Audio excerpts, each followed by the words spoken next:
We are told they are on our shoulders. They are portrayed of as having wings and looking like this.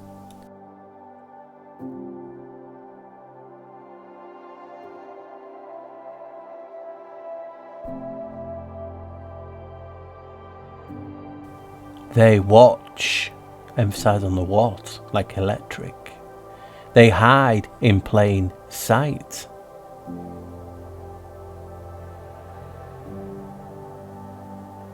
And it said they influence humans for good or bad.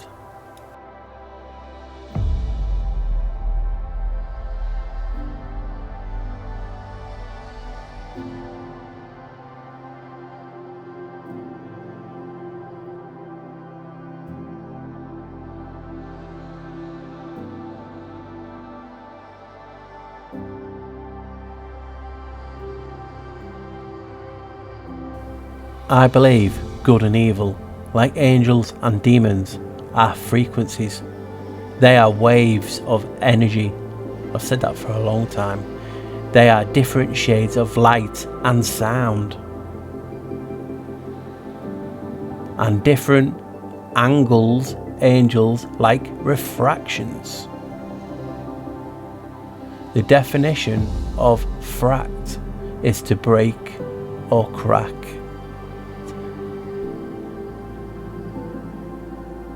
And funny how we have sin waves. Doesn't it sound like sin as I've been naughty, you have sinned?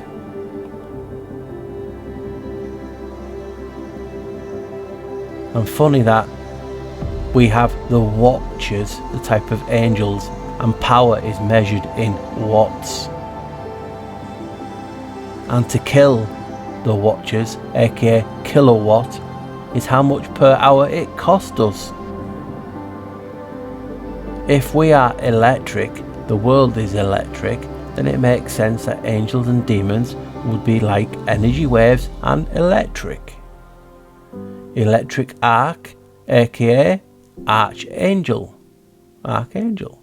Spell etymology of electric from an old video coming up. Spell etymology of electric. Now this is when it gets wow. Electric, L godly, ECT object or and so forth, and rick jurisdiction or district. So electric means this place, object is a jurisdiction of God. Tell me that ain't wow. Spell etymology of angel. So there's a few. So first let's split angel to just ang, ang. Ang in Sanskrit means to walk, to mark, or to stir up. To envelop, which means surround completely. And the wow, it means veil. That blew me away.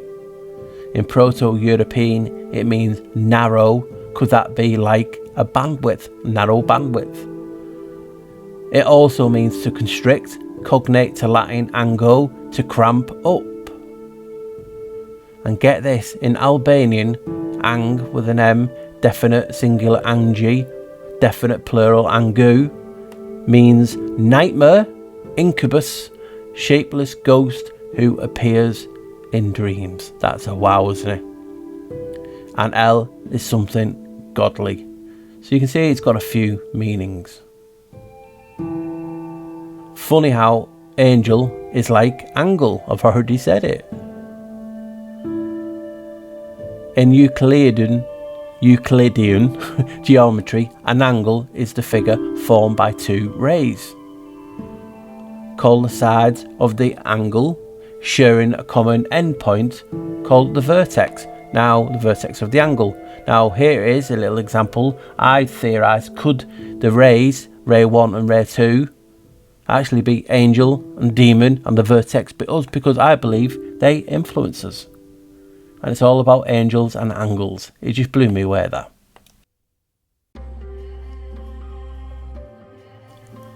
According to familiar Christian mythology, demons are or were fallen angels.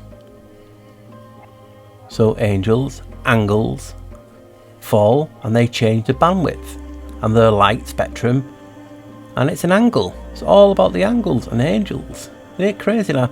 And what would account for the etymology of ang being from narrow to fractured to being a nightmare? Angels change angles because they are fallen and they become demons, and both of them influence us. It's a crazy theory, and to show the significance to angels and angles is Masonic use of them in basically the levels. Remember, levels meaning to lift up, to be closer. Remember, angles are measured in degrees. Light is knowledge to the Masonic nature, so more degrees means more knowledge, means more levels and closer to God. Geometry is tied to Freemasonry, and geometry measures basically the relationship of points and angles. Also, there's a few bit more, but I'm not putting everything in. Euclid's first book is the foundation of Masonry, and specifically the 47th problem of Euclid. There we have again another 11. 47, that's an 11, 7 and 4 equals 11.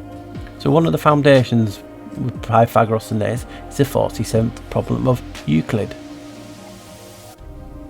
It's just crazy, isn't it, when we're talking about angels, and when they've fallen, they change their angles and become demons.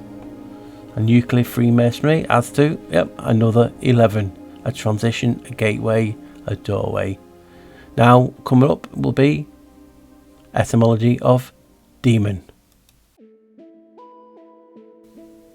So let's split demon up. So it's DAEMON. Latin adverb and preposition of separation in space, meaning down, from, of and away from. A separation, like from angel to fallen angel. A demon, like I was showing it in that picture of Euclidean geometry, the split from the angel to demon to hitting us, the human, the vertex. It's interesting, isn't it? And mon, from the Greek monos or monos, meaning one, alone and single. And demon could also be spelled daemon, which D-A-E means god or goddess. So demon means a separation and put down below and away on your own. And we're talking about frequencies and split of them. Strange, isn't it? So angels are the veil and they regulate the light, which is knowledge.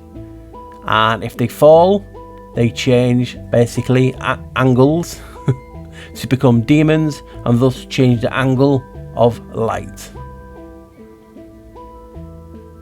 And to finish, obviously ang can become ENG, like England. So hopefully you've enjoyed this little bit of difference, this spell etymology with a few things put in, and hopefully you've enjoyed just my interpretation of what angels and demons are, and my theory on angels and demons being frequencies, light, energy, whatever way you want to look at it, and they can influence us. Basically, you've got 5G, different things. Everything is to disrupt the harmonics, the harmony of basically humans. And if you take into account the spell etymology of electric, being this place is a jurisdiction of God, you then got angels and demons controlling the angles of light, which is knowledge. And the more we learn, the more we lift up, we levitate. So it's just interesting, and like I said, it's just my interpretation of those words and what I found out for making this video. So hopefully you've enjoyed it. Take care, guys. So guys, if you enjoyed it, please like, share and subscribe.